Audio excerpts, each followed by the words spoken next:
నమస్తే, welcome to 99 TV. Game changer మీద తెలంగాణ ముఖ్యమంత్రి రేవంత్ రెడ్డి గారి స్టాండ్ ఏంటి? దిల్రాజు గారు వెళ్ళారు, సాంబ్రాణి వేశారు, రకరకాల ధూపాలు వేశారు, ఇండస్ట్రీ మొత్తం వెళ్ళింది, మాట్లాడింది. హాలీవుడ్ స్థాయికి అసలు తెలంగాణలో టాలీవుడ్ని పెంచాలన్న తమ ఆలోచనని ఇండస్ట్రీ మనస్ఫూర్తిగా గుండెల నిండా ముఖ్యమంత్రి గారి మీద ప్రేమతో షేర్ చేసుకుంది. ముఖ్యమంత్రి గారు కూడా స్పందించారు.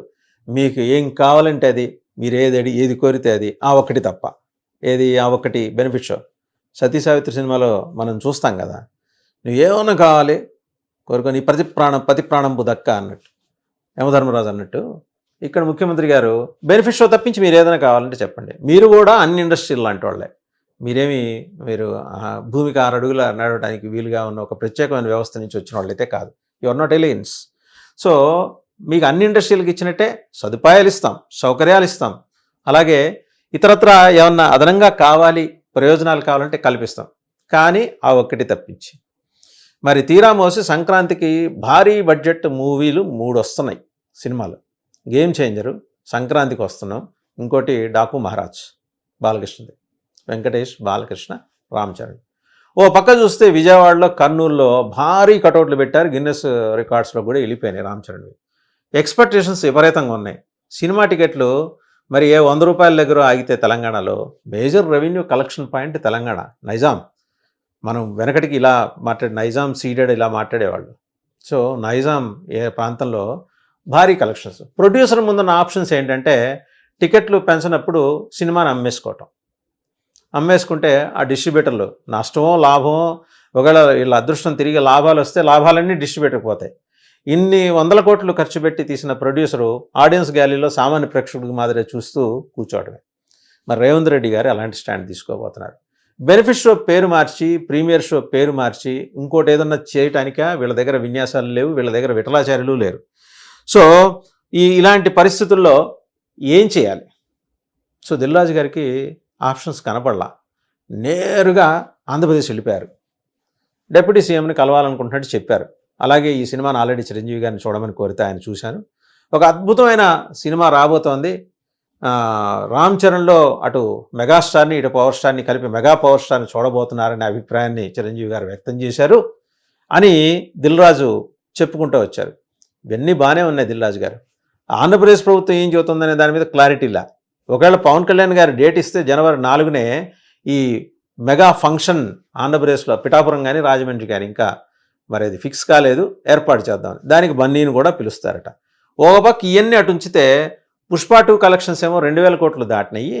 మరి గేమ్ చేంజర్ కూడా కలెక్షన్ రేస్లో ముందరుంది కాబట్టి మరి దానికి కావాల్సిన మసాలాలన్నీ ఇందులో ఉన్నాయి. పోలీస్ ఆఫీసర్, అలాగే స్టూడెంట్, రకరకాలు ఇందులో ఈ విన్యాసాలన్నీ ఉన్నాయి. మరి ఆకట్టుకునే అద్భుతమైన వైవిధ్య భరితమైన కథతోటి ఇంటర్వెల్ వరకు అబోవ్ యావరేజ్ నుంచి పీక్ వరకు, ఇంటర్వెల్ తర్వాత పీక్ టు ఎక్స్ట్రీమ్ పీక్ వరకు ఉంటుంది రామ్ చరణ్ పర్ఫార్మెన్స్ అని చెప్పేసి రకరకాల లీక్స్ ఇచ్చి జనాల్ని సన్నద్ధం చేస్తున్నారు మీరు. రైటే, బెనిఫిట్ షోలు లేకపోతే ఈ ప్రీమియర్ షోలు లాంటి పేరెంటాలు లేకుండా నేరుగా పెళ్ళికి వచ్చేయండి, ఎంగేజ్మెంట్ కాకుండా పెళ్ళికి వచ్చేయండి అన్నట్టంటే ప్రేక్షకులు కూడా దానికి సిద్ధంగా లేరు కదా అనే మాట వినిపిస్తుంది. సోషల్ మీడియాలో క్వశ్చన్స్ వస్తున్నాయి. గేమ్ చేంజర్కి సంబంధించిన టికెట్ రేట్ ఎట్లా ఉండబోతున్నాయి? ఓ పక్క ఏమో విదేశాల్లో జరుగుతున్న ప్రీ రిలీజ్ ఈవెంట్లు చూస్తుంటే అక్కడ ఒక పద్ధతి, ఇక్కడ చూస్తే ఇక్కడ ఒక పద్ధతి. మరి ఇదే రకమైన ఈవెంట్ తెలంగాణలో చేసుకుందామంటే జనసందోహాన్ని కంట్రోల్ చేయడం ఎలా? అసలు ముందర పర్మిషన్ ఇస్తారా లేదా రేవంత్ రెడ్డి గారు? ఎందుకంటే పుష్ప 2 వ్యవహారంలో తానే గేమ్ చేంజరే వ్యవహరించారు రేవంత్ రెడ్డి గారు. ఇండస్ట్రీ అంతా ఆయనకు దాసోహం అన్నట్టు వచ్చి మాట్లాడింది.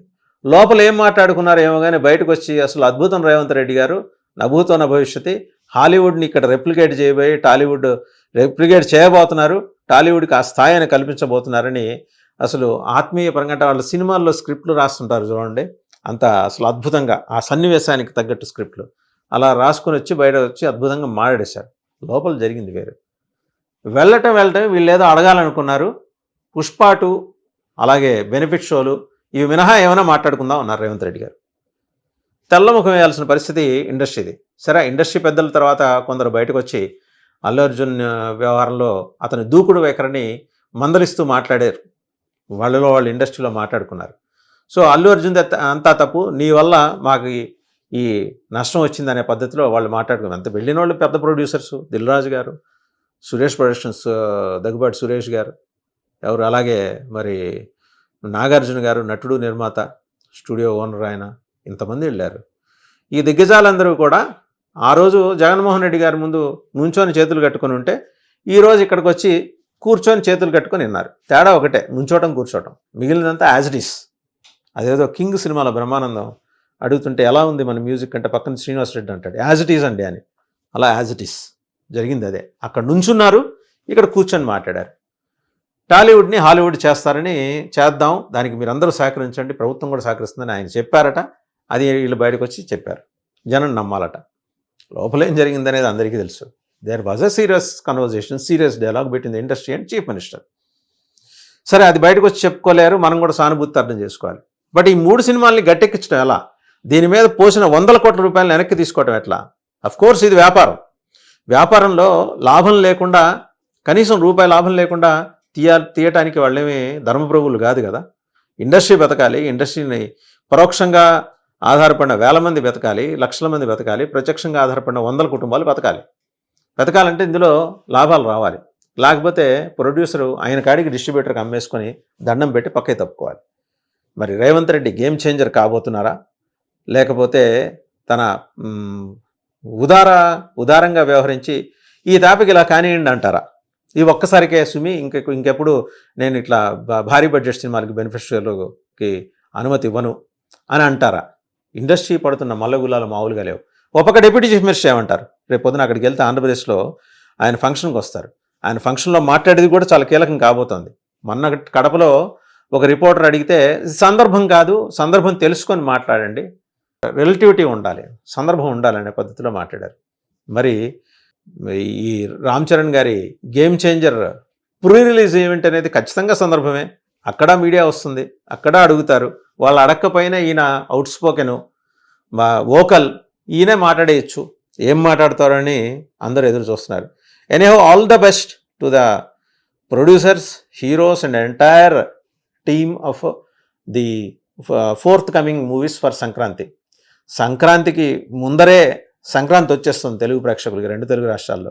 తెలంగాణ సంగతి పక్కన పెట్టండి, కానీ ఆడ ఆంధ్రాలో అయితే ఈ వేవ్, ఈ ఫీవరు డిఫరెంట్గా ఉంటుంది. ఎలా రిసీవ్ చేసుకుంటారు, ఎలా ఆదరిస్తారు, అండ్ ఇండస్ట్రీ పాలిటిక్స్ 2 కలిసిపోయి మిక్సీలో బయటికి ఒక చిక్కటి ద్రవ పదార్థం లాగా వస్తున్న తరుణంలో ప్రేక్షకుల నుంచి వచ్చే రెస్పాన్స్ అలా ఉంటుంది. చూడాలి, మరి వెయిట్ చూడాలి.